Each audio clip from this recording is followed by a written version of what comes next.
Well, good morning, everyone, and it's really great to see you here in person. Quite surreal, you know. We've now begun to get used to meeting face to face, which is great. Today we're at the waterfront here in Dovercourt, Harwich, for the launch of the Tendring for Growth. The first business event we've been able to stage since COVID struck us, and we've called the first session "Tendring Means Business."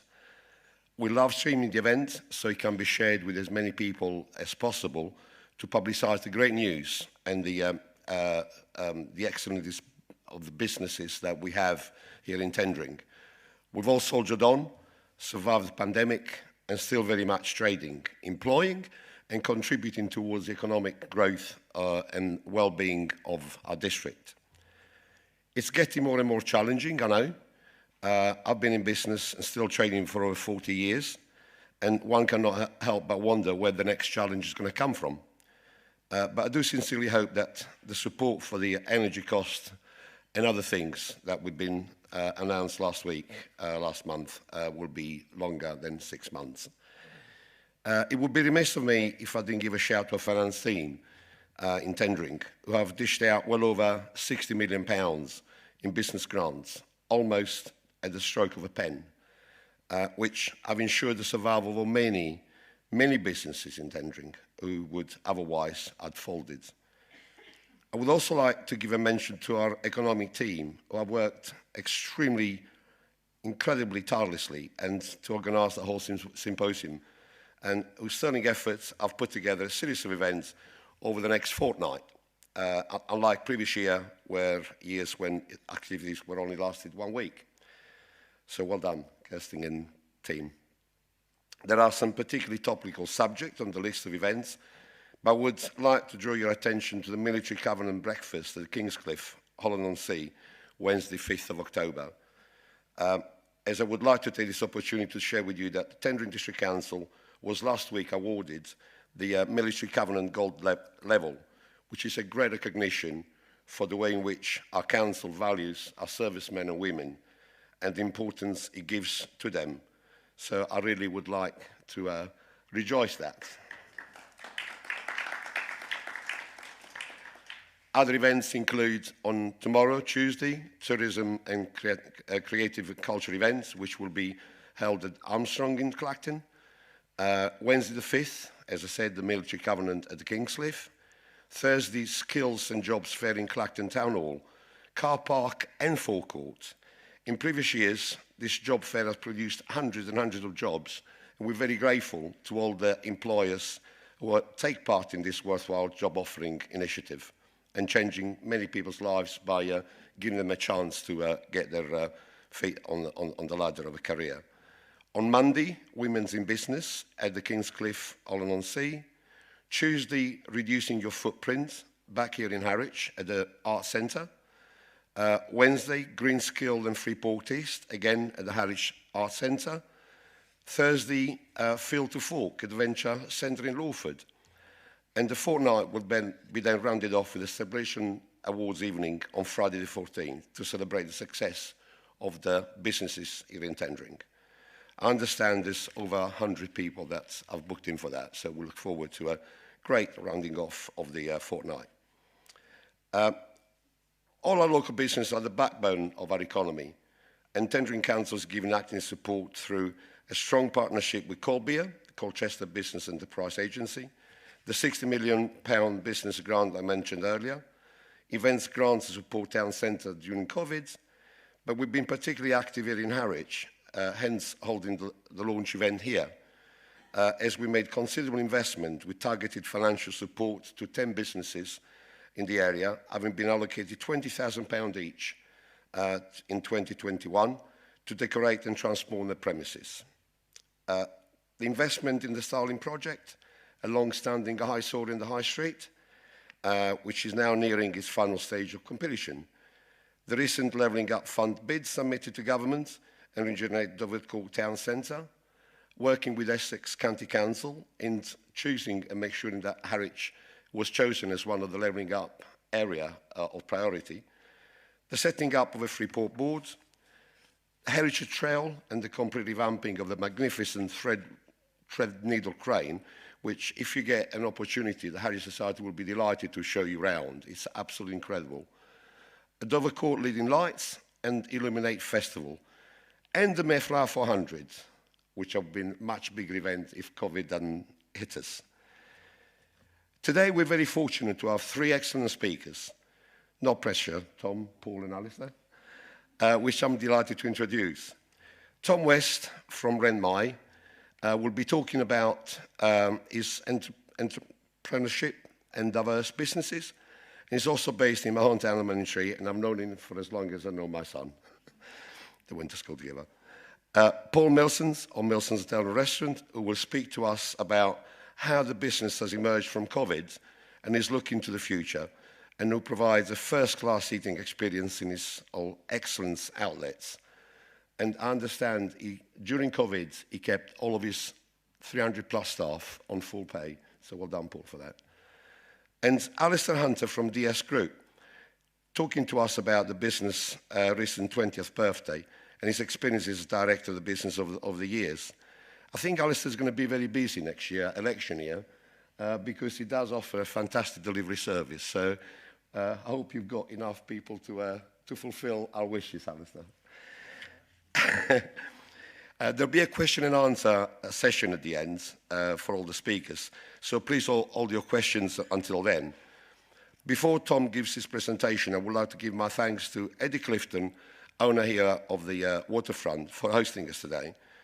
There's a long checkered history with this building, and we fought to maintain it as a social club and meeting place, and we have this wonderful place here in front of us. So thank you, Eddie, for hosting us today. The Economic Growth team will be happy to hear from you with any business support queries or signposting we can offer. Please speak to Kirsten, Heidi, Laura and Nancy here today to get in touch. There's a business advice at tendring.gov.uk. There's business cards at the entrance, as you've seen when we come in. And finally, we'll be very pleased to hear that I will now stop talking and hand over to Tom West of RentMty. Thank you.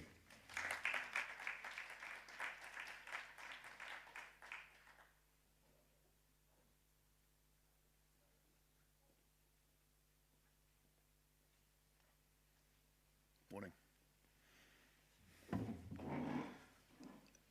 It's nerve-wracking, I'm not going to lie.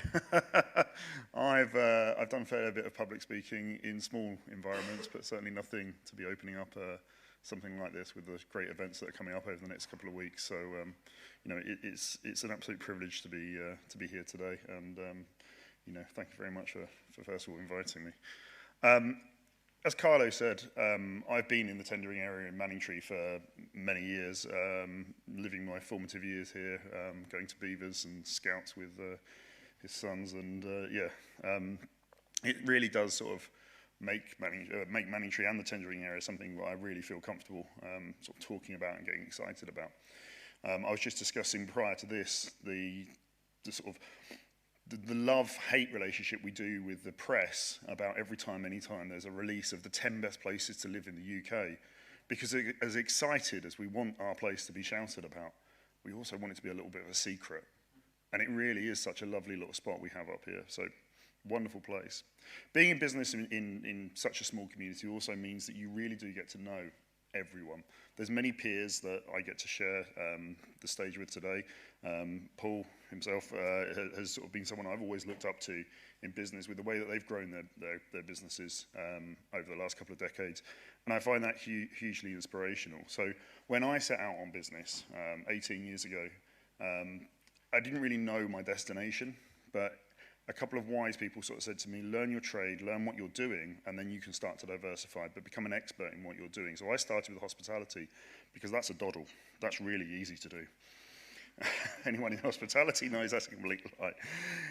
It's all about how many plates you can spin and how quickly you can, you know, keep everything going and keep everyone happy. You've got to keep the customers happy. You've got to keep the staff happy. You've got to keep people engaged and enjoying things. And it's not that easy. So you build teams, you build hubs and communities within that, and then you build advocacy. And so from that, your communities really do become your advocates and your supporters, and they grow your brand. And that's one of the important things I always want to talk about whenever I talk about business is all about community. The Tendring community is so tight-knit by comparison to other communities we're within.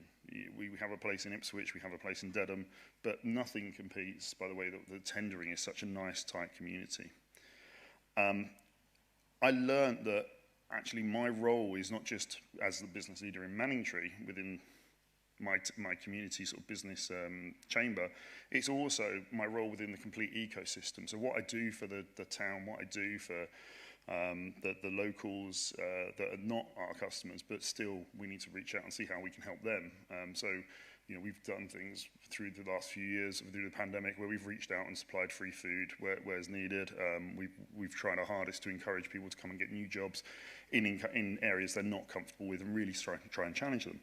And that's really interesting. But as soon as COVID hit, I felt like I had my right arm cut off because I needed that community engagement and I couldn't do anything. And so I'd been sitting on a business plan, RentMty, for best part of 14 years. And the idea behind what we're trying to do is around sharing and sharing of assets, sharing of resources, improving resource efficiency, because we all have things sitting around that we're not touching, that we're not using on a regular basis. So it can be your tools in your back garden. For us caterers, it can be equipment sitting in storage that you use for one event a year, but it sits there doing nothing for the rest of the time. All these things have an intrinsic value, but they also have a carbon value, a waste value that they've all had to be created at some point. So we're looking at ways that we can encourage people to come back in, start sharing those assets. And guess what it all ties back to? Community. It's all about the community. And so what happens is when someone rents or shares an asset, is that then they actually, they get a bit more advice, a bit more guidance on how to use that asset. If we go and buy it direct from a supplier, they don't tend to tell you how to do something. They just go, yeah, thanks very much, off you go. That's that. But if you rent it, borrow it, share it, what happens is you actually get a little bit of advice, a little bit of guidance on, well, if you start using it this way, this will happen. And if you try using it this way, that will happen. And those elements start to build up and they start to form that sort of conversation around community. And that's massive. It really makes a big difference. It's really interesting that as we sort of look at what we have there, is that what we're looking in is the additional value we can add to our businesses without actually adding any cost. So it started with hospitality, where the little things that we do to add value without cost are just making sure labels face customers when you're putting bottles down on tables or on the bar. But it's the same thing. These kind of tools are there to add value to what you're doing without adding any cost. So it's all about giving that brand value. It's all about bringing more people into what you're doing. It's all about that engagement with other people that you're not familiar with. And that makes a big difference. And so the opportunities within this market are absolutely huge. And the more that we can reduce our consumption, the better we are for the environment. Because essentially all we're really spending now is not money, we're spending carbon. The future of what we're trying to do for Manningtree and the local area is really focusing on creating more employment and higher skilled jobs in that area. So we've gone from a team of 5 originally in the office. We've actually now have a team of 15, but they are out of the Tendring area. We'd like to get them here with some more programs to get them down to the area. And pulling them all in, bringing everyone in to that environment is going to make a big difference, because it's going to really improve the skill sets in Manningtree. It's really going to improve the skill sets in the Tendring district, and then the opportunity for more employment in the area is going to be great. So I'm looking forward to coming to these talks throughout the week and seeing what other things we can be doing within Tendring and how we can move on from there. I was going to talk a little bit about my background and history, but I feel a bit nervous. So I think I'll probably just hand back to Carlo and pass on from there. But thank you.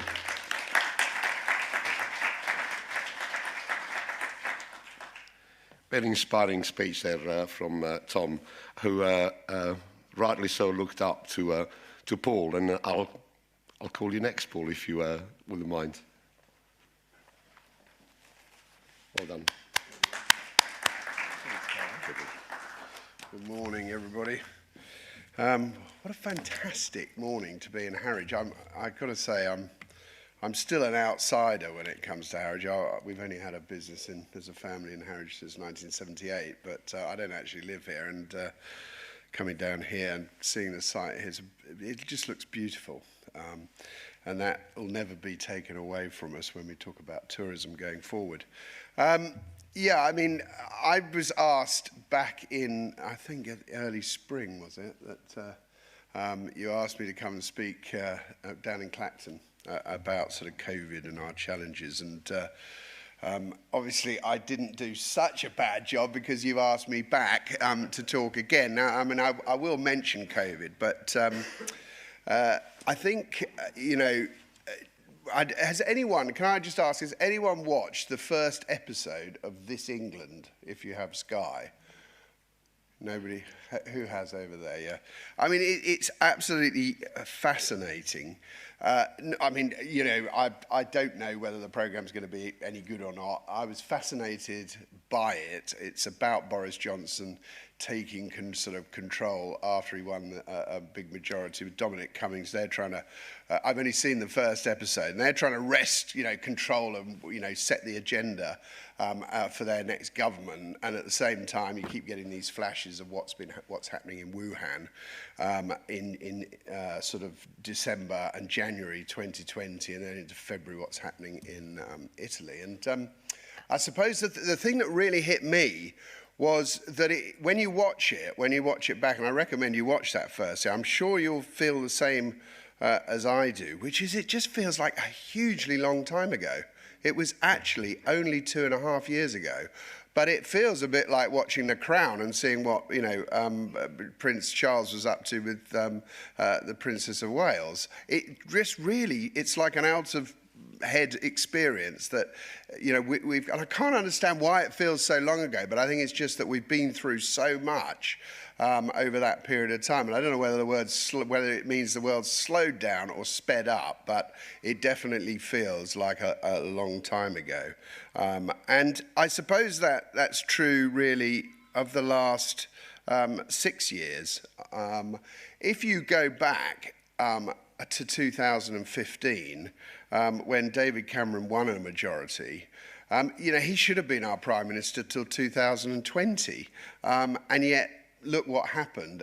He asked the general public to give an opinion, and it was an opinion that he didn't think would come, but it did. And so, you know, we have gone through, in this last 6 years, probably the most, I mean, I've been running our business now for 35 years. We're 70 years old as a family business now.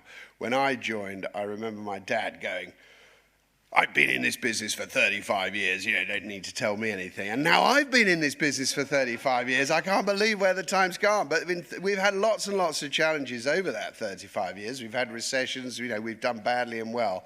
But I just don't, there's no period of time has there been this unbelievable set of seismic challenges that have come at us, and it's amazing that we're all still here, to be honest with you. So that is really been about 6 years. I mean, David, when you mentioned David Cameron, people go, who was he? It was only 6 years ago. He should have only just finished. He probably could have got re-elected if COVID had never happened and he never asked everyone to give an opinion about a Brexit. I mean, you know, I'm happy to say I sort of wanted Brexit, then I didn't want Brexit. I ended up voting stay simply because I knew it would be a car crash in terms of staffing, and half of me wanted us to go out and half of me wanted, and I didn't know where to vote really. Generally speaking, it's a bit like asking people if you want lamb or beef for lunch. You know, just cook lamb or cook beef, I don't care, just as long as it's good, I don't mind. So, you know, David Cameron seems like so long ago, doesn't he? But actually, I really want to talk about our problems in Harwich, and they actually started way before 2016. I think you can go back to 2012. And I mean, you know, as a customer of a business, you don't actually know what's going on within that business. But if it's well run, the people who are running it know exactly what's happening. And at that point in time, if we go back to 2012-13, you know, I could see that our business was declining and profitability was being squeezed at our hotel in Harwich. Not the same in the rest of our business. Why was that? Well, we hadn't got it quite right. We had 2 restaurants, if you remember, those of you who've been customers of ours for some time. We had a downstairs restaurant, we had an upstairs restaurant. We had too much cost base, staff wages going up. Obviously, in our sector, wages have risen significantly over the last 15 years anyway. And we really needed a big plan to change that. You know, we've had owned the pier since '78, but we couldn't just leave it like it was. It needed a big investment, and to create a modern restaurant that was fit for purpose for the next sort of 15 or 20 years. And so ultimately it needed a big investment, and that's a difficult decision to make in any business, partly because it was a defensive mood. You know, if you run a business, you've got a sort of defensive investment and you've got an attacking investment. It's a defensive investment because it needed to be made and it was a lot of money, but it wasn't ever really going to end up with us running a bigger business. We weren't, you know, changing the shape and size of the building, and it's sometimes rather easier to make decisions when you're actually investing in something that's going to make your turnover much bigger.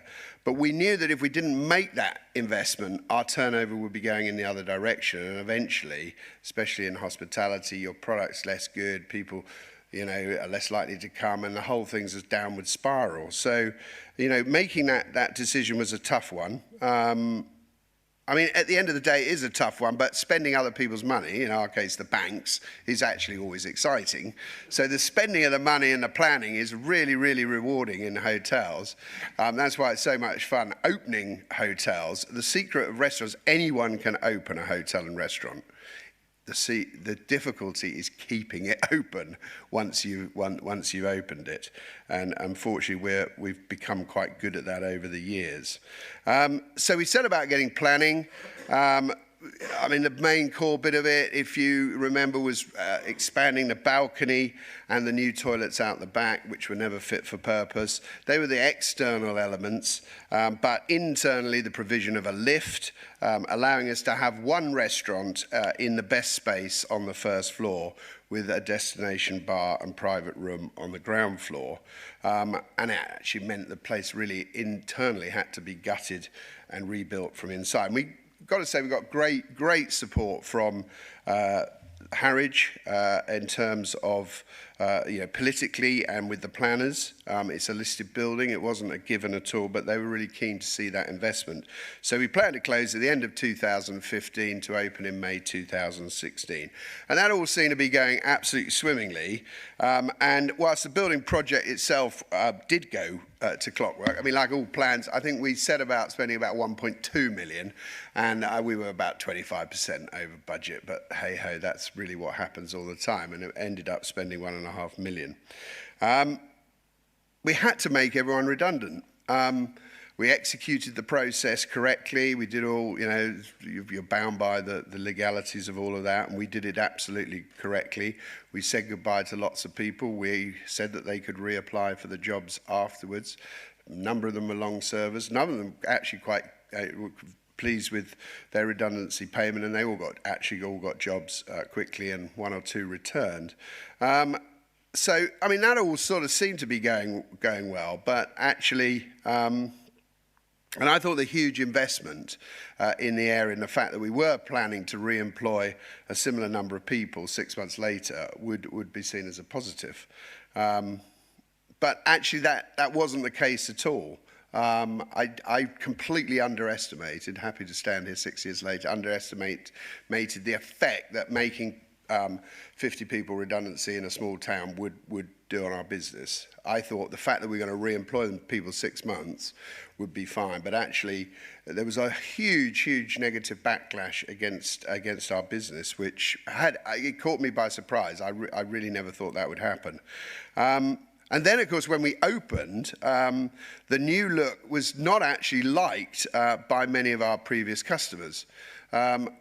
So, you know, everyone was telling us we were mad. Lots of our potential new customers, which is actually what it was all about, were loving what we were doing. But a lot of the existing customers were really shocked by the new look. I guess that's true when a car, if you take a BMW, you know, you love the 5 Series, then they change the shape and everyone says, oh, I hate the new shape, and then in 6 months' time they're driving the new shape BMW. So I think I was prepared for it because we've done it before, but I'm not sure our new team were, who were trying their best to start and open a business, and actually quite a lot of people were pretty vitriolic about what we were doing. I had lots of letters which I always smile about. I usually sort of frame them and put them in my loo at home when someone's telling me I'm absolutely mad, don't know what I'm doing, and my wife is my wife, you see, does the interior design, so it's all a bit personal when someone says, we hate the new design. Who the hell, what idiot did you get to design your restaurant? And you find out it was the person you're living with. So that doesn't always go down that well, but we usually frame it, put it in the loo. Geraldine designed this lovely carpet, which she designed it. If you go there, it's all over the place, which is the one with the anchors, and someone telling us that we laid the carpet that she designed the wrong way round. And you're going, well, no, we didn't. It's our carpet. We laid it the right way round. We took an hour deciding which way would lay it down, and you now telling us we're wrong. So you get all of that, and that's actually, that cut and thrust is exciting. I love it, actually. And when we were closed in COVID, I sort of missed that bit of it. But people didn't really understand what we were doing. The bar, you know, suddenly the restaurant downstairs didn't exist. We now had a bar there. People went in, it was empty. Why the hell did we have an empty bar? Well, bars are often empty, but they're often very busy. And when they're empty, there's only one person standing behind the bar. And when they're busy, there's only 2 people standing behind the bar taking a lot of money. When you've got an empty restaurant, you've got waiters and waitresses everywhere and chefs in the back, and, you know, you're losing a lot of money. So people didn't understand what we were doing. The main restaurant upstairs, which had been a white tablecloth restaurant, for some of our customers wasn't posh enough, and then for the people who had been downstairs, the restaurant upstairs was too posh, they thought. So with all of this happening in our team, a new team, it was a real struggle at the time. And I got to say, after years of running the PR, I hadn't actually seen, I didn't think it was going to be quite like that. But we persevered. And it really just shows how difficult it is to change a business that's sort of been operating in a certain way, and how difficult it is to bring people with you. It's difficult to bring your customers with you. It's difficult also to bring your staff with you, which is actually one of the reasons why we sadly needed to make people redundant and come back with a new team, because that was easier. And the new team really got it. It's just that they took a lot of flack from the customers. But I know that customers will eventually come round. I mean, people's memories are short, so you need to have confidence in your convictions and in your decision-making process, which we did because we've done it many times before. We know the process, and people. If I said to people now, stop them in the restaurant, they say, oh, we love the pier, love the pier. And if I said, just tell me what this place looked like in 2014, they would not be able to tell you what it looked like. And when we change it again, they will hate the new look then. One time we had the murals. If you remember, we had murals all over the walls in the downstairs restaurant. And when Geraldine came, this is about 95, I reckon, when we got rid of the murals, people came around, and there was actually, customers were going from table, one customer was going from table to table with a petition to save the murals, as if they were the customers' murals. They were our murals, and surely, if you run your own business, you can do what you want with them. Actually, we just rehoused them, and you can see the same murals if you go and decide to stay at the pier, because they've all been beautifully rehoused on the second floor of the main building. So, you know, that's just how things are. So we persevered, and it started to work. There you go. They've had a busy weekend. That's a good sign when you hear that. That's the sort of sign I like to hear in our place, is lots of bottles being emptied. So we persevered. It started to work. Customers started to get it, and the shock of the change passed. And then, of course, all the metrics changed. We had a more efficient team. We were able to pay them more. They stayed together. We're cooking even better food. We're busy bar downstairs. Lots of small parties in the private dining room. And we had created a business that was fit for purpose for the next 15 or so years. But it will only be fit for purpose for 15 years. There will be a new look at some point in time because we have to evolve. And our business, we're always trying to evolve it. We're always trying to continuous improvement, trying to get it better. They've definitely had a busy weekend. We're trying to get it better every day, every year. But there still comes a point in time where you need to say, Christ, we need to move on again. And it's much easier moving your customers on in small steps than it is the big step where you go, oh, and the big unveil, and everyone goes, oh, we love it or we hate it. But sometimes you need to do that, and you need to because you need new customers who are going to come in and be the customers of the future. So we've managed to do that. I also, on a personal level, I think you talked about community and about getting involved. I mean, partly as a result of this, but anyway, I'd had my arm twisted by Ivan Henderson to chair the tourism group. But I joked about being an outsider, but I think the fact that I did chair the tourism group, and we brought together the business community in Harwich, those people who were interested in tourism. So Jan, we're a nice group that come together, and the public bodies, the Harwich Town Council, Tendring. We've had amazing support from Tendring Council on it. That's been a really great thing that we've all come together, particularly for Mayflower 2020 and beyond. But actually, I think it helped the perception of maybe me, but our business as a whole, that we weren't just people who lived in Dedham and were faceless, and we got involved with the community, and I got to know people better than I ever had done. And I think that's played a big part in people realizing that actually, we're here as a family business for the long term for Harwich. We employ Harwich people. We don't import our labour from overseas. That's actually one of the reasons why we haven't had a staffing problem at all, because we only employ local people. And we never bring people in from Europe, haven't done for 25 years in any of my businesses. So we're actually here for the community, and we're driven not by, profit. Profit's not, it's not a dirty word. We have to make a profit to stay in business and to reinvest. But it really isn't actually the driver of our business. The thing that drives us on is the quality of what we do, giving people great time, great food, great hospitality, people coming and having fun, and looking after our customers. It's all driven first and foremost by customers, and then secondly by the team of people that we employ, who have, I've got to say, been absolutely magnificent through the last period of time, particularly through COVID. And that's what drives us, and I think it's important, and I think people in Harwich know that that is the case. I can go back when we first bought the Angel, it was just at the time of the Harwich Fete, and there was or Harwich Carnival, and one of the floats was dedicated to the fact that we'd bought the Angel pub and closed it down, and it was the sort of banner on the fete was Milsom's Go Home, and that was perhaps a low point in people's perception of us as a family in Harwich. So I think we've turned that round, and that's been a really fantastic thing. And I'm so proud of the people that we employ here in Harwich doing a great job. So actually everything was going really, really well until COVID, until, about February 2020, and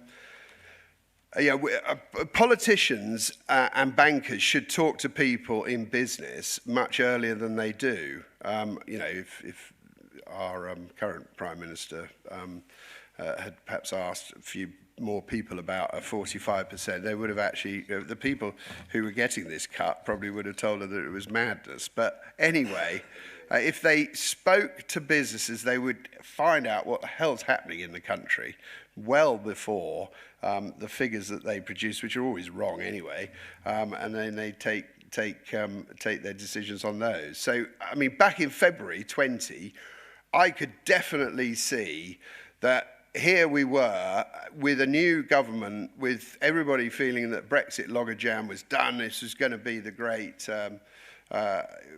future for the country, and you know, whether you liked Boris or not, the fact is he did get Brexit done. You know that, and he would scratch his head and say, you know, this is why you voted me in. So I'm so disappointed he's not Prime Minister now, because I'm practicing my Liz Truss, and it's just not going very well at the moment, although she's not going to be around for very long probably, so I maybe have to get my Keir Starmer impersonation going. But, you know, we were looking at our figures. Every week in January, we were up on corresponding weeks, and we could see a lot of growth because people were feeling positive about what was going to happen in the economy in 2020 now that Brexit was, the logjam was dealt with. And then suddenly, in about mid-February, people stopped going out for dinner. And it actually, funnily enough, happened quicker here in Harwich, in Tendring, than it did in Dedham, because at that time of year, you know, our business in Harwich is very dominated by local people rather than sort of tourists who are here in the summer, and they just stopped going out because they were starting to get worried about this new disease that they were hearing about on the news. So I guess I started, and then I could see it happening in Dedham. So my COVID journey started perhaps before everybody else did, and I definitely started to panic. I've got to say that, because this was a set of circumstances that we'd never seen, and I couldn't see how, as it came forward, it was going to be resolved. And all you could see was people were going to stop spending money in our restaurants and hotels, and yet we were going to be left with all the costs. So other people didn't seem to be panicked. I remember doing a dinner in early March. Everyone else was, it was just a flu, and I'm going, God, no, it isn't. This is disaster. We've got a real problem. So I think the only message I get from a business point of view is that you can only panic for so long. You know, don't panic, Mr. Mannering, for my age group who remember Dad's Army. At the end of the day, I'd got myself past the panicking stage by the time everyone else started to panic. And I think that helped with some of the decisions that we started to make in terms of cutting back on cash flow, cancelling projects and whatever. All of which actually, as it turned out, wouldn't have really made any difference, because it just got worse and worse and worse. And there was that, you know, terrible day when Boris told everybody that, you know, us restaurateurs and hoteliers could, we could stay open, but you guys, our potential customers, shouldn't go out. Well, that really is one of the most stupid ideas. You know, if you've got the national government telling people not to go out, my sons obviously went straight down the pub and got drunk, but that's the youth for you. But ultimately, that's just, there's no future in that. So it was pretty bad.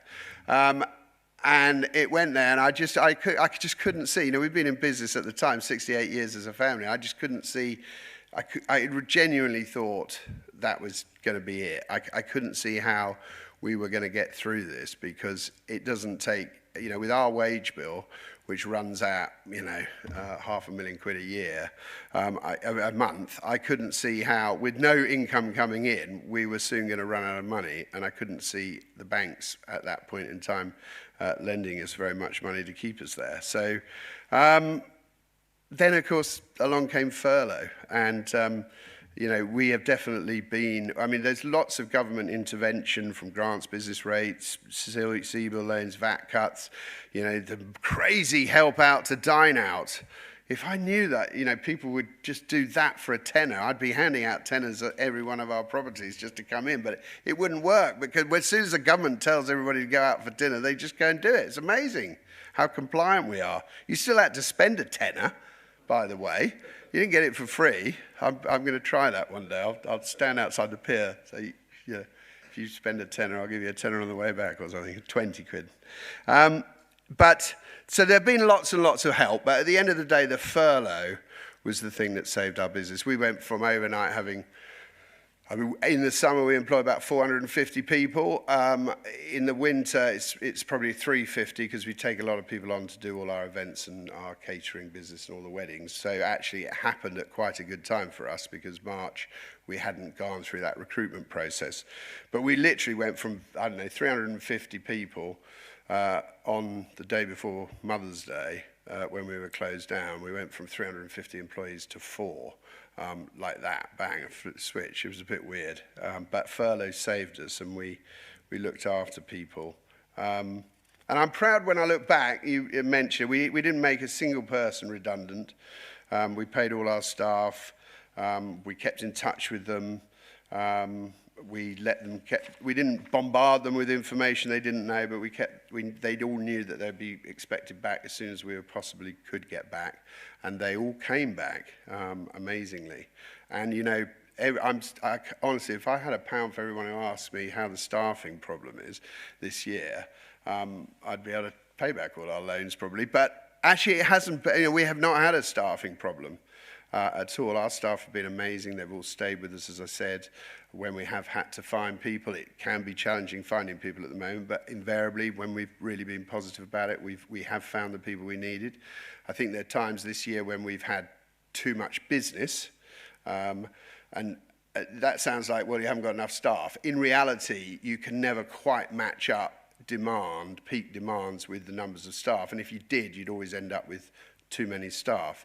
To give you an idea of what has happened in the market, I mean, we run a wedding venue, which none of you would know that we're there or have ever been there, but over in Bury St Edmunds called Hengrave Hall, which is one of Suffolk's greatest houses. And we would normally do 100 weddings. We've done this since 2009. We've got a team, we've got a full-time team that work there, a small team, and then we supplement it with part-time people. We would normally do 100 weddings a year without fail there. But it doesn't often go, but worst year would be 95, best year 110. We obviously didn't do a wedding in 20, and we didn't do very many. We did some from July 21 onwards. This year, instead of doing 100 weddings, we've done 165. And that's a lot of brides. And that's 165 not across the whole year. That's 165 from basically mid to end April to the end of September, first couple of weeks in October. So we've been running at 5-6 weddings a week there.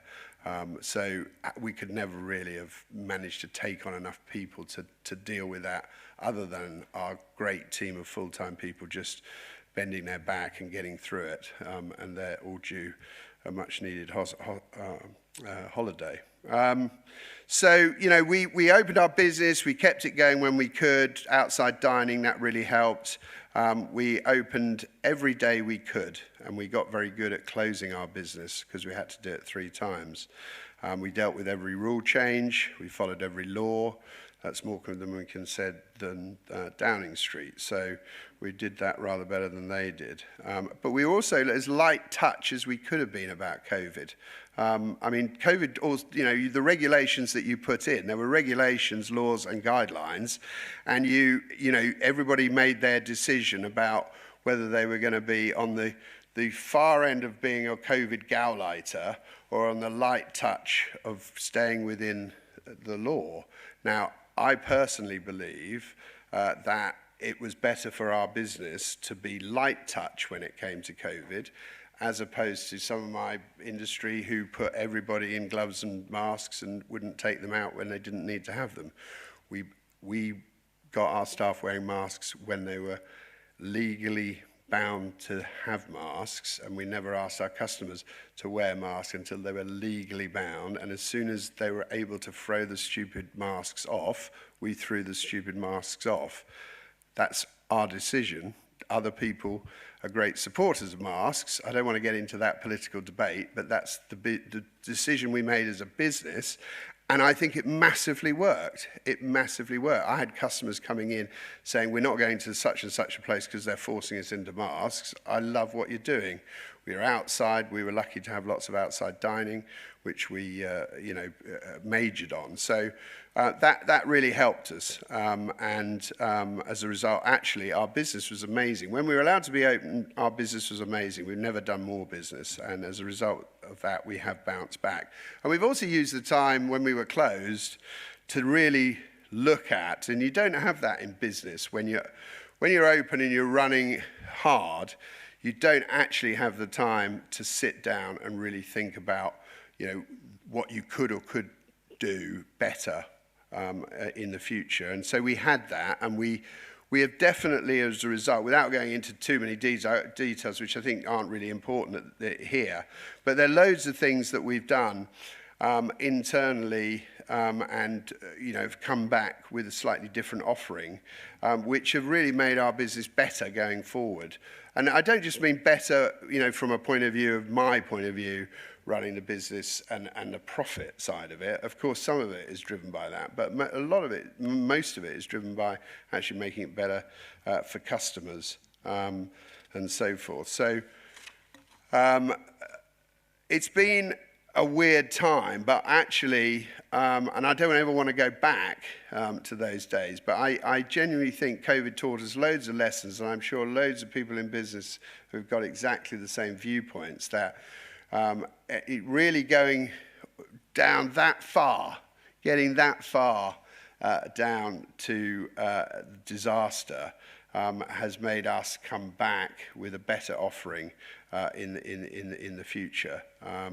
So I think that's good. And I think, perhaps most of all, what it showed was how much customers, and I don't know what you feel, you can ask me in the question answer afterwards, but I think that people really, really missed going out to restaurants, pubs, going down the pint, being able to get together with their family. And that, I think, will help carry us through this difficulty that we've got ahead. Because I think when people talk about their own spending priorities, they will maybe cut back on other things, but they won't cut back on being able to go out and see their friends and family and going out down the local for a meal or a pint or whatever you're doing, or for an experience. So I think that will help. But of course, now COVID's gone, we've got the next challenge, and the cost of living challenge. And perhaps rather more important, I think it's rather sad that everybody's spending all their time talking about the cost of living challenge, but actually the big problem isn't the cost of living, it's the war in Ukraine and Russia, and that really is the biggest danger to all of us. But there'll always be the next challenge. I mean, I think the media, if I might say that, is that if you turn your television on, they are just, now they've got themselves into a rut of just wanting to smash into politicians on either side and grill them in a very difficult manner, and that they just have got to go on about the next disaster. So when the cost of living crisis is gone, when the war is over, there will just be the next thing that they're going on about. And I suppose the only thing you should do is return the television on, put some decent music on, and forget all about it, and go out for dinner at the pier. So I think, I've talked for some time, but don't panic. I just want to talk about, some of the things that I think, businesses should do, and how we should think about the future. My mantra would therefore be not to panic by all this chitter-chatter. Do your best and sort of stay on the business treadmill. I always think, a treadmill, I know I don't look like a runner, but I actually do have a gym at home. I do have a treadmill, and I run quite a lot. I stopped running around the village because I would then go into the restaurant. People would say, Paul, should you be doing that at your age? My God, you look like you were about to die. And so I now do it in the privacy of my own home on my treadmill. But I think business is a bit like a treadmill. Sometimes you can be running the treadmill too fast and you fall off, either front ways or back ways. And that's not a good time. And that definitely happens to businesses. They expand too quickly. They're running too fast. They haven't got enough cash. They run out of cash and off they go. Generally, you want to set the treadmill at a decent pace that you can keep up with. Sometimes it speeds up, sometimes it slows down. And sometimes, actually, we might even go backwards, but you can walk backwards, actually, on a treadmill. You You can't walk back very fast, but you know, if somebody else is running back faster than you and they're your competitor, you're actually going forward. So I think that's a good analogy of what has to happen when you look to think, you know, lots of businesses are going to go backwards over the course of the next 6 months to a year. There's lots and lots of costs coming down, but don't, you know, just, you know, take the long-term view because it will come round. I mean, obviously there's now a lot of help on energy. I mean, for most businesses, the energy crisis didn't start when it suddenly started being talked about by the BBC. It started, you know, a year ago when you came off contract and you looked at, you know, we came off our electricity contracts on 2 of our properties last summer, and there was a 3-fold increase last summer. No one was talking about it in the media, and that's why I say they should talk to businesses rather earlier. So it has nothing to do with the Ukraine. The war hadn't started, but that's what was happening in the energy markets. I spoke to every farmer last year, and they were saying, you know, inflation's running at 10, 15, 20% in our sector. So the idea that inflation has suddenly just reared its ugly head, you know, we've had inflation at 10, 12% for well over a year, and actually by the time all these interventions are going to happen, the inflation would have slowed down because all these figures are hopelessly out of date and they're not worth the paper they're written on. So, you know, I don't think, you know, we might be going backwards, but probably you'll start inching forwards rather earlier than you think you are. So the business environment may get worse before it gets better, but the one thing is it absolutely will get better. And so don't listen to the dreaded BBC at all, and the figures that they pump out. East Anglian headlines are a good example. So if you have a bank holiday and the sun shines and there's a few people out buying ice cream, I can guarantee you that the East Anglian headline on the day of the bank holiday, on that Monday, will be bumper booming tourism people, you know. And you go, I'm in tourism, and I go, and our figures are really good. You know, years and years of refining what we do, we've got the most up-to-date, amazing figures. But I can tell you, on the morning of the bank holiday, when I read that newspaper saying it's a boom in tourism, I haven't got a clue what any of my figures are for that weekend, and yet you're reading it and everyone's making a fortune. It's just selling newspapers. It's absolute rubbish. Ultimately, what one has to keep concentrating on, forget all of that, concentrate on looking after your customers and your team, and you'll be okay. And when the chips are down and there is a recession, you know, be visible.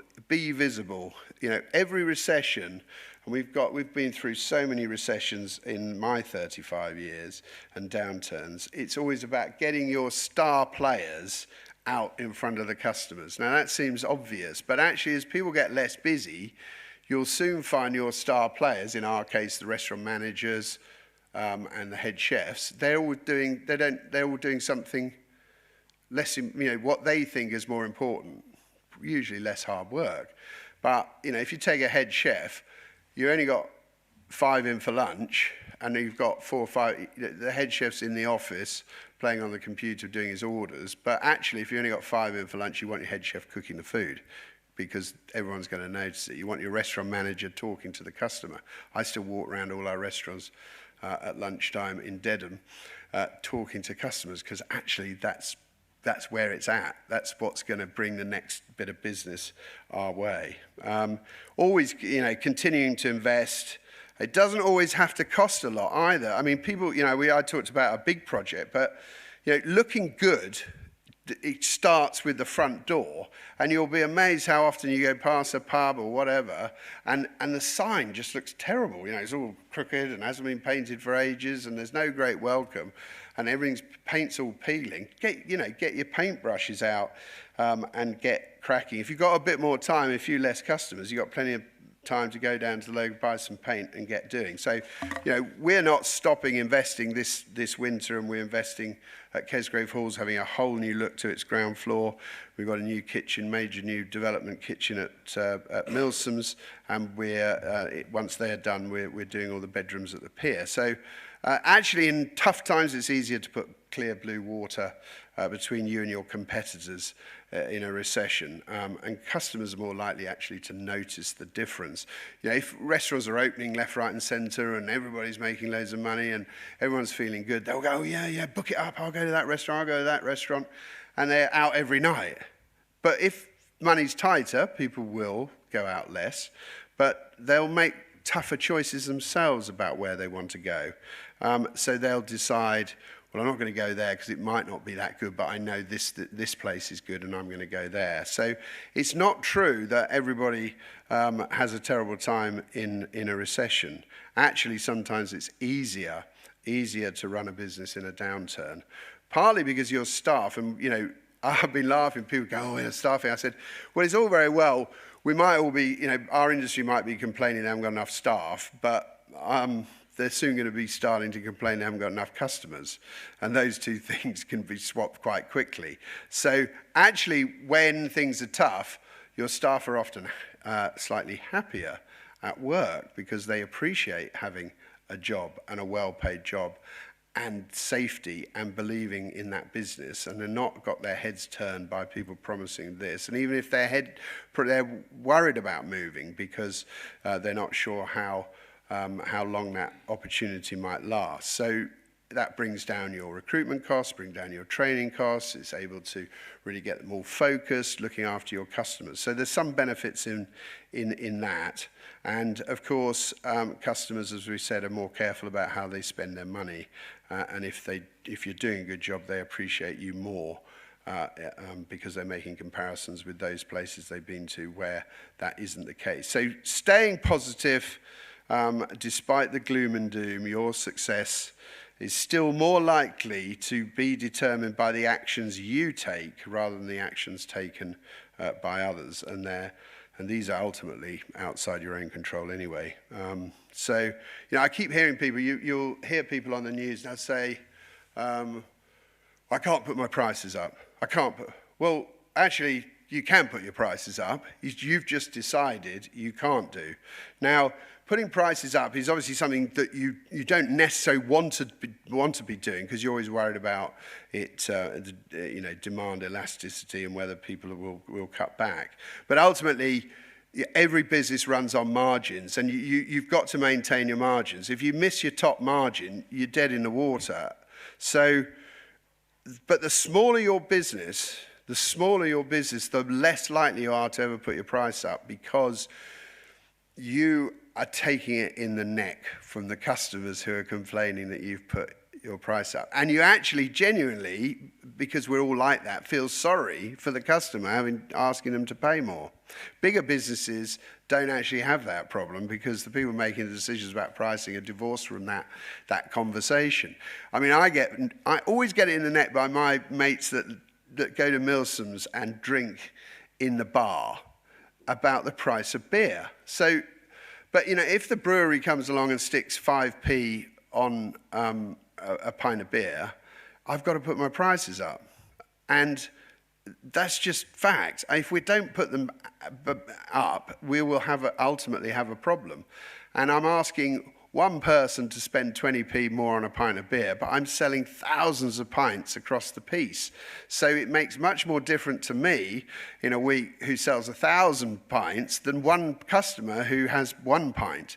So that's why you have to do it. But interestingly, they get worked up about the pint of beer, but they never complain about the glass of Prosecco or the glass of Chablis that they're buying for their partner. So, you know, it always amazes me that beer is such a stumbling point, but it is.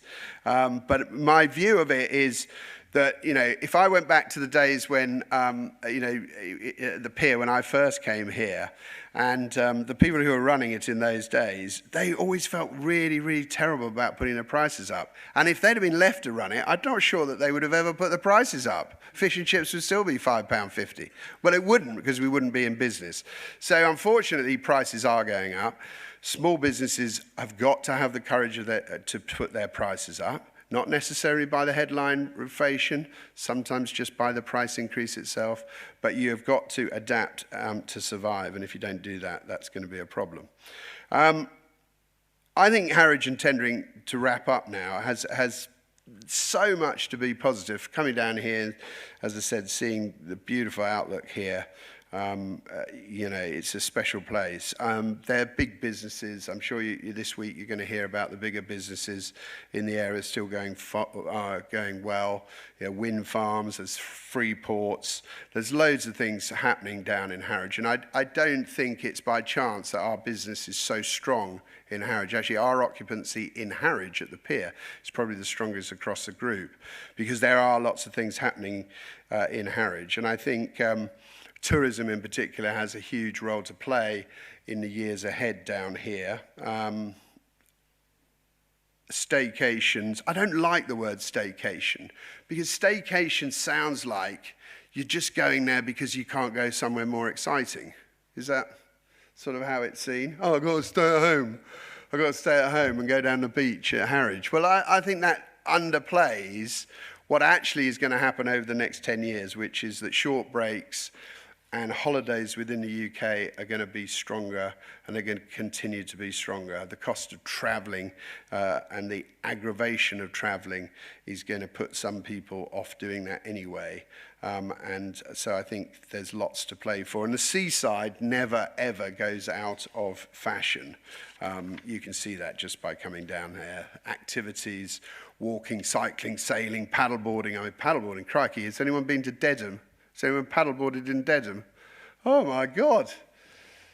I mean, it's unbelievable. Dedham is the paddleboarding centre of East Anglia, much to the annoyance of all the people who live there. But that's a different matter. We're fortunately upriver a bit, so it's quite funny seeing a few people fall in as well. So, but adventures, experiences, all of those things are something that Tendring as a region, a small region, can really major in the years ahead. So I think those things are going to be much more important than some of the material things, shopping, you know, all that shopping, you know, but you can do that from the comfort of your own home.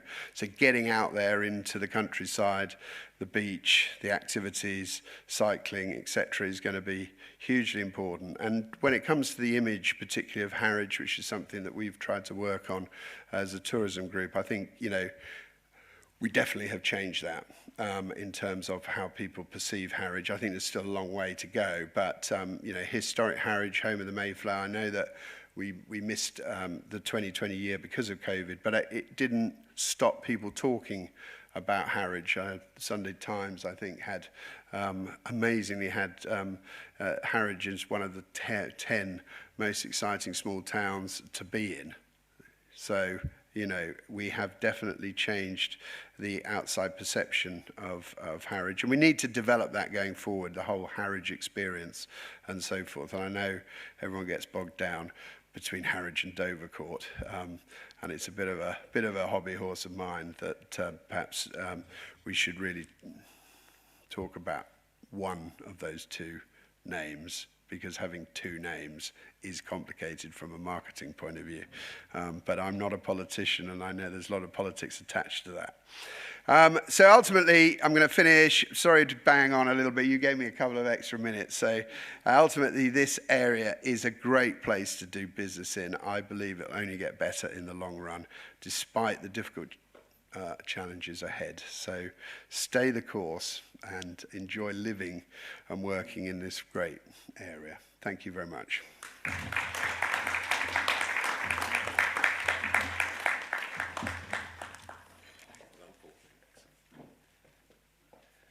Well, fascinating speech from Paul, wasn't it? I must remember to give him a complimentary monthly membership to our gym next time that I go and visit him. I will now call Allistair. Please, Allistair, make yourself to the podium, and we'll look forward to your speech. Thank you. Thanks for Tendring District Council for inviting me. I'd like to make one thing clear here. I never had any intention of going into business. That was the last thing on my mind. I left school with no qualifications, an inability to write, you just need to ask my staff, and just an idea of how to make some money. And funny enough, it's odd that we've got two other speakers here today that are in the hospitality industry, because that's where I started. I left school, I went to work at the Allistair Hotel as a waiter, ended up running that for a couple of years, and then just bobbed around doing a few other bits. But I got into sales. And from sales, I then got into marketing and print. And then, I don't know whether some of you guys have come across this situation.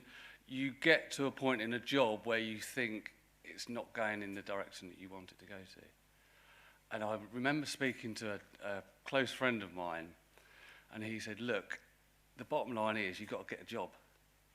You've just had a second child, he's 2 months old, you've got another child that's 2 years old, and within about 5 days you're going to be out of a job.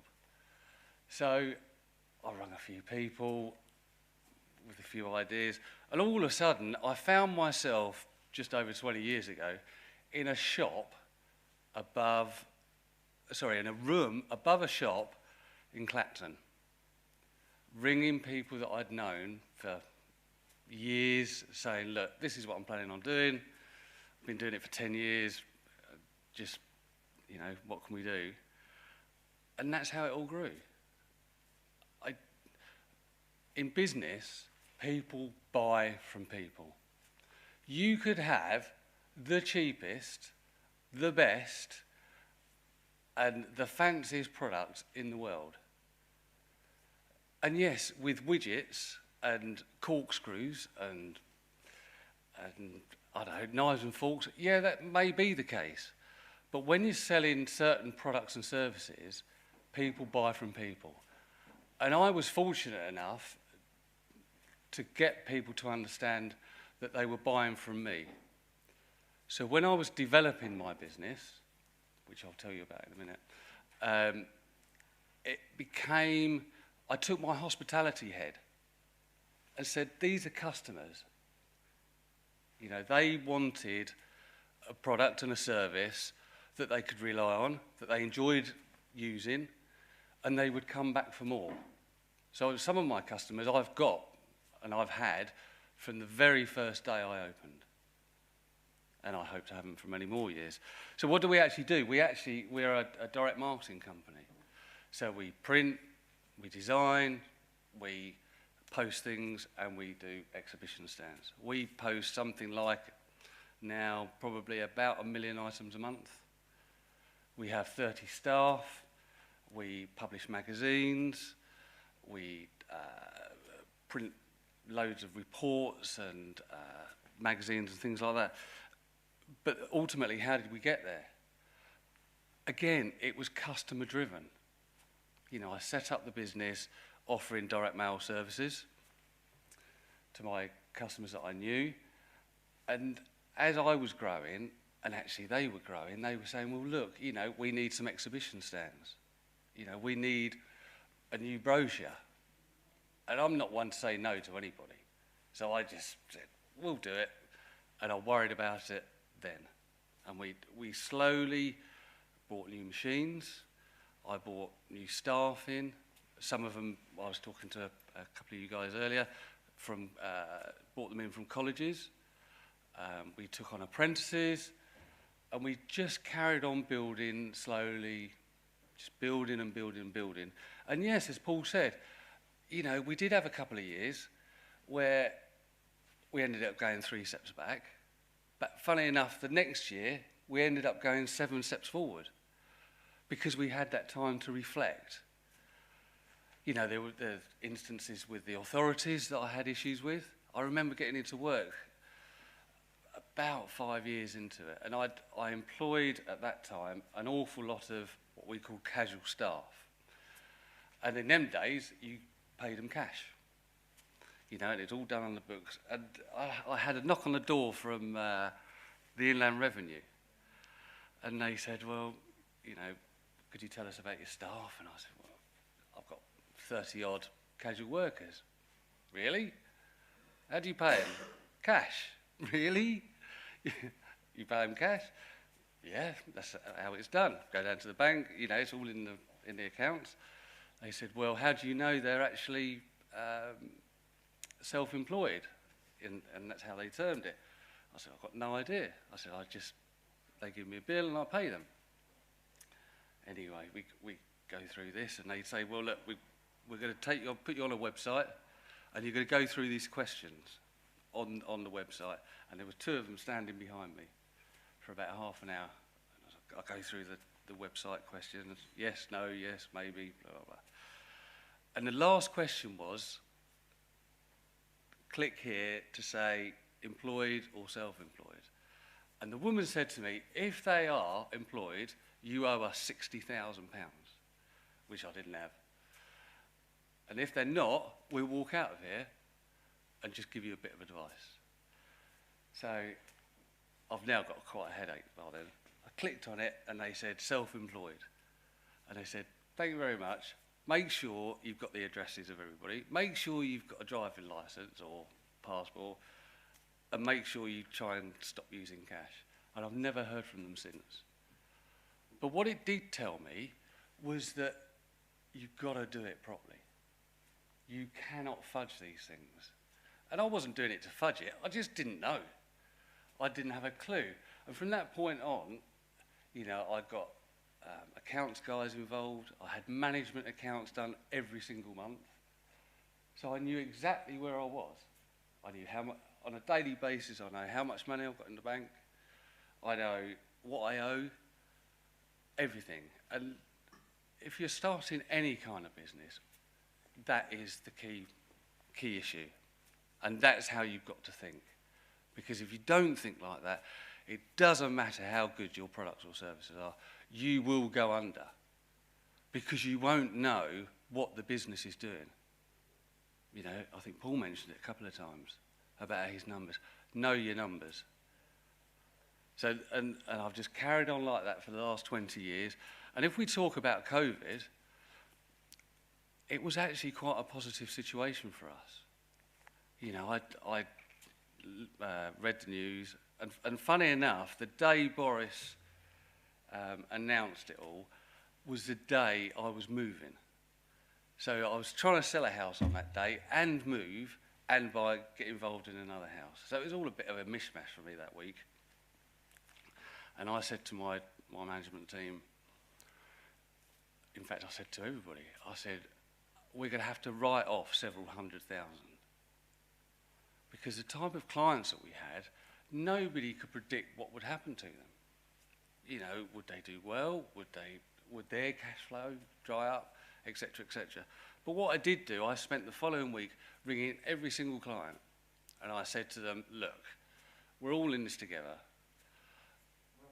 If you can't pay me, or if you haven't got the cash, or you need to retain cash, you can do that. Don't worry about me. You know, we'll just keep on communicating. And to this, in fact, I looked this morning before I came here. I've got one client that owes me £1,900. All the other money I got, everybody paid. And it goes back to relationships. You know, people buy from people, your relationships, your trust, and your trust in their business. And that's how I've got through business. So COVID was quite good for us. We invested, we looked after the staff. We didn't get rid of any staff either. We gained new clients. Our industry, the print industry, has gone through a torrid time in the last, I would say, 10 years. I think when I set up within a 20-mile radius of our building, I had 18 competitors. I think I've got one. You know, life changes. There's challenges from all directions, but we've addressed those challenges on a case-by-case basis. I'm no genius. I just have learned by my mistakes. And what I've done moving forward, the company, I appointed 3 new directors during COVID, because it turned out that as we were getting bigger, not only the clients, but the authorities and our suppliers only saw the business as Allistair Hunter and not as a wider entity. So I appointed 3 new directors, and they're working out fantastically well. I also accelerated moving the company into an employee-owned trust. So currently, the employees via the trust own about 14% of it. And by the time I retire, the employees will own all of it, because my children don't want to get involved in my business, or certainly they haven't mentioned it and there's been no indication, and nobody's going to come along and offer me a big pot of money. So why not give it to the employees and let them run it? And so my whole recruitment cycle for staff, my training cycle, everything we do as a company now is based around how the company can survive as a standalone entity without one individual being responsible for it. And that will continue. I have frequently said to my directors, what would happen if I got run over by a bus or you got run over by a bus? I know it's morbid, but ultimately I employ 30 staff. I don't employ 30 staff. I employ 60, 80 people because they've got partners and they've got children. And that is more important than anything else. You know, and I know it sounds a bit cliche, but I run my business for my staff. I could never imagine 20 years ago that I would be standing here talking to you guys about how to run a business. Because A, I didn't have a bloody clue, and B, I'd never thought I'd get this far. You know, it's a successful business. Our margins are above industry average. And our feedback from not only our clients, but also our staff is very positive. And that all goes down to communications. So that's where we are as a business. And one other piece of advice I'd give, I remember, again, years ago, I was having a chat to another businessman who had developed a very, very successful business.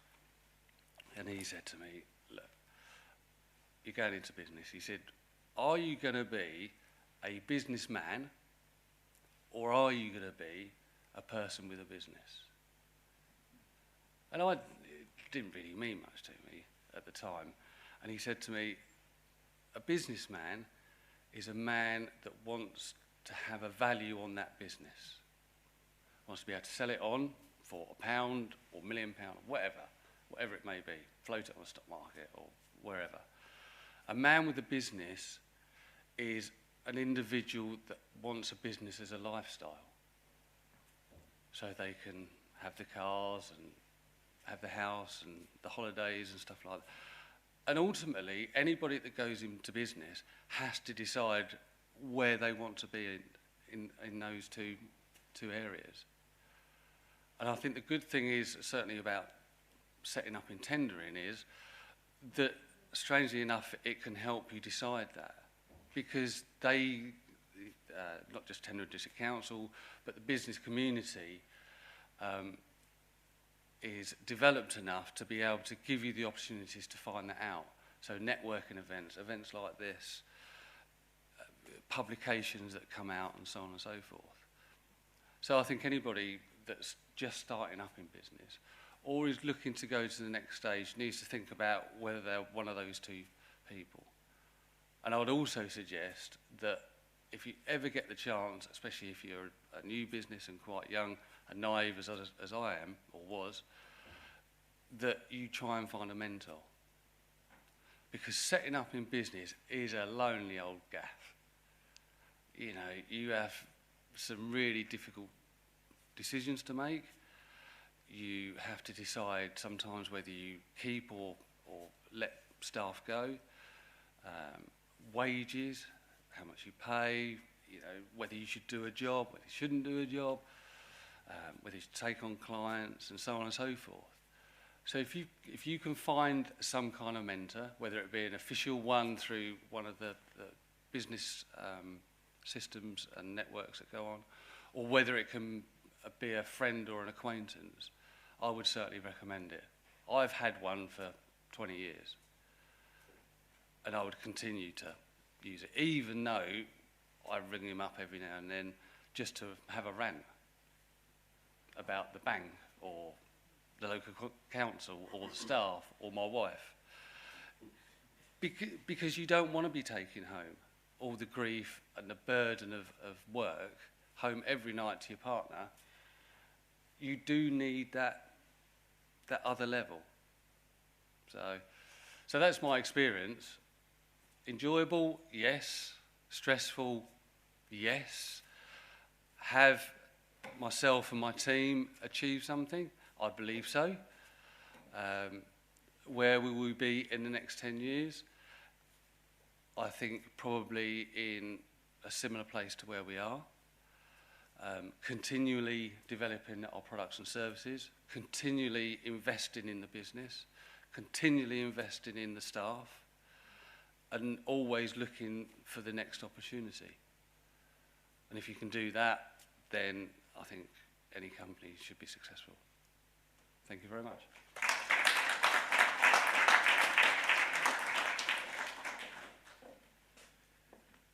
Thank you, Allistair. That was a really thought-provoking and quite reflecting speech you gave. And there is a common theme that's been developing by the three speakers, which we'll go to a question and answer session in a moment. But I would just like to call Ian Davidson, the Chief Executive of Tendring District Council, who I'm sure he'd like to say a few words. Ian. Carlo, thank you very much indeed. I'll be quick. First of all, thank you all so much for coming. Thank you for our speakers.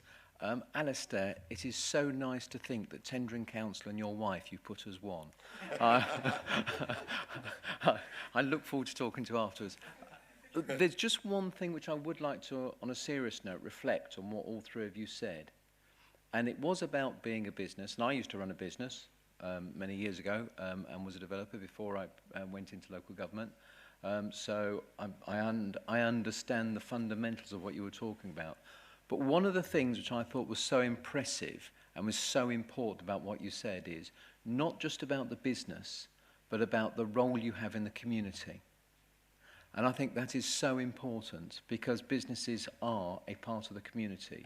As Paul was highlighting in terms of the much wider community and that relationship. And thank you, Paul, for chairing our tourism group. It's gone from strength to strength with you chairing it.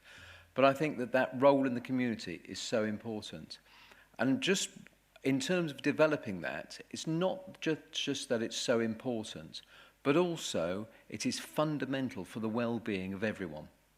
So the Director of Public Health has said to me many times across Essex, do you know how I can improve the health of people? Do you know how I can reduce the sense of well-being for them and the health inequalities? You'll die 18 years younger in Pier Ward than you will in Saffron Walden. How do you know how I can improve that? He said, give people good quality jobs. He said, that is the thing which will most make a difference. So thank you not only to all of our businesses here today, not only for the economy which you're making thriving, for all the fantastic, often hidden businesses which are in Tendring, and I can talk about all sorts of different ones which having visited, and football feeding machine which actually goes to Real Madrid and Barcelona and goodness knows. So many businesses in Tendring which are so successful, but also for the role which you play for the people, for the residents as well, because without you, that well-being, that economy, that opportunity is not there. So thank you all very much indeed, and thank you very much indeed for coming, and thank you, Carlo, for your introductions and for your hosting this morning. Thank you. May I ask Paul, Tom, and Allistair if you'd like to take your seats at the table, and I will open it to the audience for any question that you might like to put to any of our speakers. And it's been very inspiring. There's been a common theme there about business planning and how you should continue to invest in your business and not just stand back and keep your finger crossed and say it will happen. It doesn't. All of us know that there's far more than that to running a business. So who would like to ask the first question? Or you floored them. completely floored them with your presentation. Will. No one likes to go first.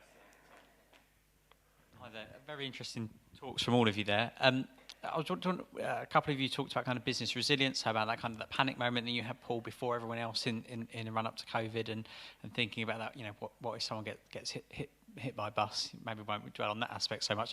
Just wondered if you had any kind of thoughts or top tips or learnings that you had around building that business resilience, and perhaps how Tendring's done through COVID as a result of having some of that resilience in place.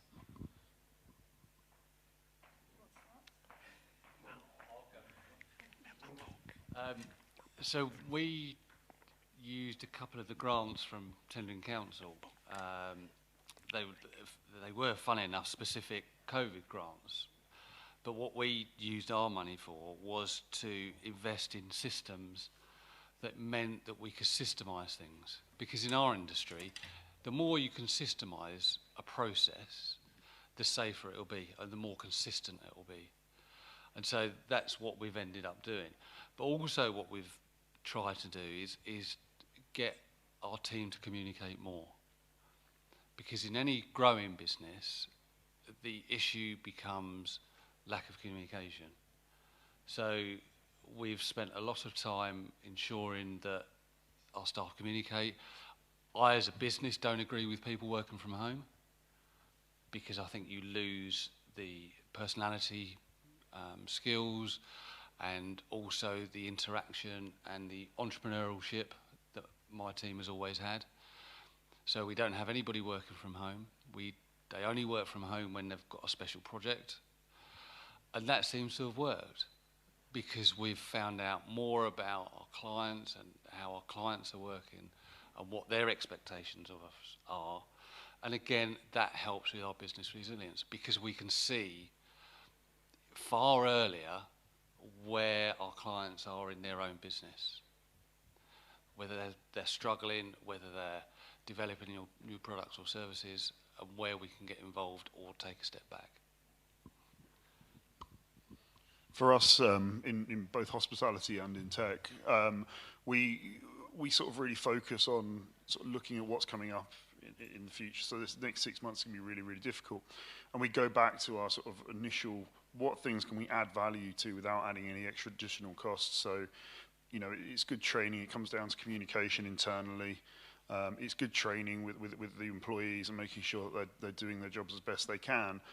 But it's making those connections to especially in hospitality, it's making those connections of seconds feel like minutes. So there's little tricks that we give our staff, that when they go into clear glasses, or when they're just clearing tables, just a little bit of communication, a little bit of light touches here and there really do make a big difference, and they actually make you feel like they've been engaged in the conversation for 5 minutes rather than 20 seconds, but it makes a big difference. And those little touches, they translate across the board, and it goes then through to communication internally. So, you know, it's that comms of that table's being looked after, what's going on here, kitchen are doing this, etc., etc. And that translates in tech too. So when we're doing the sort of the revisions after testing our products and testing what we're doing with RentMty, it's listening to that feedback and how do we see what people are going to be wanting. One of the things we've really noticed in tech with the RentMty side of things is actually customers don't necessarily want to make money out of the assets that they own. They're happy to rent things. So what we do is essentially it's Airbnb of everything, so they can rent anything out. Like all the chairs here today could be rented out.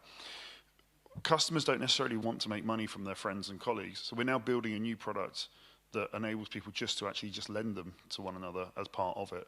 So it's completely just about that sort of sharing thing. And actually that then enables small businesses to have access to things that they may never have had access to prior to that, for little to nothing, no cost. But all of a sudden those communication pieces then become colleagues rather than competitors. And that's a massive, massive mind switch. And you end up with mentors that you end up having those rants with that are actually, you know, your neighbours, your competitors, and that really helps out as well. So it's really interesting seeing those changes. So, yeah. Well, I mean, I sort of covered, you know, bedding down for a recession and the resilience and some of the thinking behind what we do as a business. But I think always trying to you know, as you're looking ahead, is trying to build the best possible team that you can and empower those people to take decisions and communicate through the team to explain what some of those goals are. I think it's crucial in good times and in bad times if they're coming, and it's going to be more difficult. I guess businesses.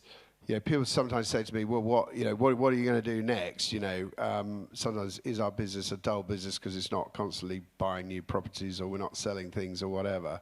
We're lucky that we are a true family business. Sadly, there are less of those about now, and people always say, "Well, what's your end game?" My end game, I'm afraid, is a box underground, I guess. So I've got no intention really of selling my business. So we are a true family business in that way, and it's about succession and so forth. So actually, when COVID came along, one of the first things I did was write a new will.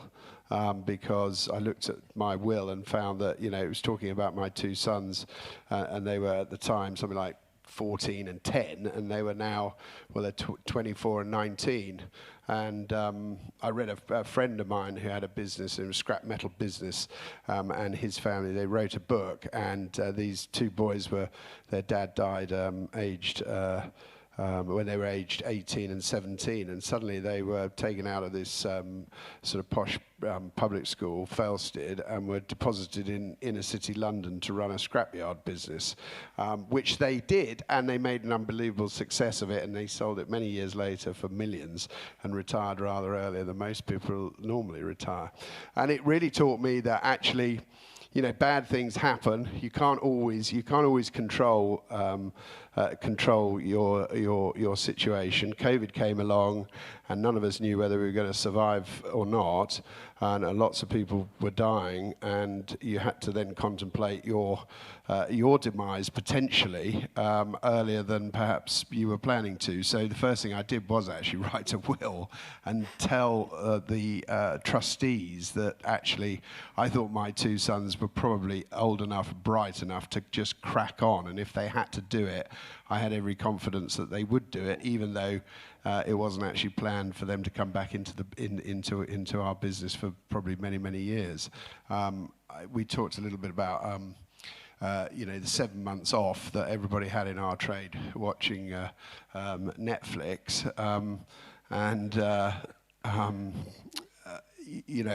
we missed. So I think customers missed us, but all I can say about my enthusiasm for work is that actually having 7 months off was a bit like a sabbatical, an unplanned sabbatical, because although I was working, the two things I spend most of my time on are the team, our staff, and our customers.